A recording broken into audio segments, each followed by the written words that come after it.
رسیدلې دي د تیرو څو ساعته داسې هغوی هلته کې موجود دي. د پاکستان تحریک انصاف د تیر شوي وخت داسې د سهیل افریدي د وزیر اعلی سیټ سنبالولو نه پس اته پیره هم دغه قیادت د رسیدلې دي او د عمران خان سره د ملاقات ته نه دی پرېښودی. لږ ساعت مخکې په سوشل میډیا او ورته نیشنل میډیا باندې دغه یو خبر پیلاوېدو چې عمران خان هیڅ پته نه لګي چې هغوی په جیل کې څه حالت کې دي. دغه خبر انټرنیشنل میډیا هم پورته کړی دی او په دغه باندې باقاعده د پاکستان تحریک انصاف قیادت او د هغوی څومره پورې ورکران دي پای کې دغه یو خوف پیرو شوی دی چې عمران خان په جیل کې څه حالت کې دي. اته پیره د وزیر اعلی سهیل افریدي د سیټ سنبالو نه پس سهیل افریدي د اډیاله جیل مخې ته رسېدلی دي خو هغوی په اتمه پیره هم دننه جیل ته اجازه نه دی میلاو شوی.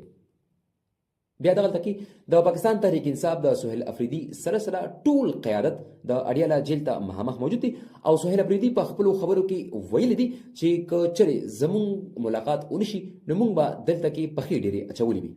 تر دغه دمه موږ به د دې ځای نه پورته کېږو تر څو پورې چې زموږ د خپل چیرمن جناب عمران خان سره ملاقات نه وي شوی.